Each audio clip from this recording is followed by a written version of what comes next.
es un joven? Para algunos, es un ser humano aún no desarrollado en todas sus capacidades intelectuales. Para otros, en cambio, los jóvenes son la fuerza de la transformación. Los que creen en el joven como fuerza de cambio ayudaron a que en este año 2013 ellos pudieran ejercer por primera vez el derecho al voto. Pero para llegar a instaurar la idea de que el joven es la fuerza de la transformación, hubo un largo camino, y no una, sino muchas voces que se hicieron escuchar.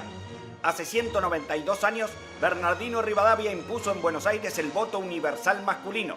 Comenzando el siglo XIX, esto era un gran avance, pero solo era un pequeño puntapié inicial, porque la realidad era que muchos todavía no podían decir ni mu. Tuvieron que pasar casi 100 años para que alguien, Roque Sáenz Peña, se diera cuenta de que gritar el voto a los cuatro vientos no era la manera más clara de elegir a los representantes, y por eso tuvo la idea de que el voto sea universal, obligatorio y secreto. Cuando algo sale a la luz, comienza a reproducirse. Después de ver que la sociedad tenía un voto un poco más justo, muchos jóvenes se juntaron en Córdoba y vieron que tenían derecho a pedir lo que ellos querían. Y para ellos no había nada más lógico que poder participar de las decisiones del lugar en donde más tiempo pasaban: la universidad. Siempre que alguien se moviliza para el cambio, hay otros que hacen fuerza para que todo vuelva a estar como antes. Y eso sucedió. Los logros que algunas voces habían conseguido fueron contrarrestados por un golpe de Estado al gobierno de Irigoyen, a lo que sucedió una década de sufragios fraudulentos. Años después de la década infame, había nuevas voces de cambio, y de la mano de Evita y con el apoyo del presidente Perón, las mujeres que antes no podían decir ni mu, finalmente consiguieron expresar su voz a través de la sanción del voto femenino. Lo que pasó antes, y que va a seguir pasando siempre, pasó una vez más. Mientras una parte quiere el cambio, la otra lucha porque todo se quede igualito a como estaba.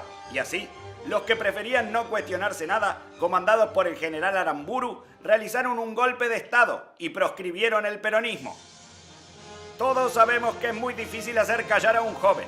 40 años después de que se juntaran en Córdoba, ahora otros jóvenes con nuevas voces le decían nada menos que a la Iglesia y al Estado que la educación iba a ser laica y que para ellos libre era otra cosa. En el año 1976 llega una fuerza que quería silenciar a cualquier voz que pensara distinto. Vestidos con ropas militares y comandados por Jorge Rafael Videla, estos silenciadores provocan un golpe de Estado y durante 6 años convierten a las voces de los jóvenes en más de 30.000 voces desaparecidas. Entre esas gargantas acalladas estuvieron también las de 10 jóvenes estudiantes que en La Plata gritaban por el cambio y fueron siendo silenciados uno a uno en los días recordados como la Noche de los Lápices. En el año 1983, gracias a la lucha de muchos argentinos, la dictadura llega a su fin y el presidente electo Raúl Alfonsín saludaba una plaza triste por las ausencias, pero esperanzada por el futuro. En plena democracia, nuevos jóvenes encontraban cosas por las que decir «acá estamos nosotros». Y durante la presidencia de Carlos Saúl Menem, salieron a la calle en protesta contra la Ley Federal de Educación y contra el examen de ingreso en las universidades. Los jóvenes siempre tienen algo nuevo para decir.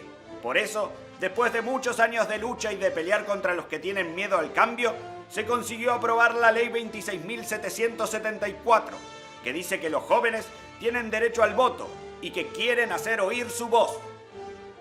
Estas fueron todas las voces argentinas que nos tocaron por herencia. Voces que pelearon por la transformación. Voces que quisieron ser acalladas.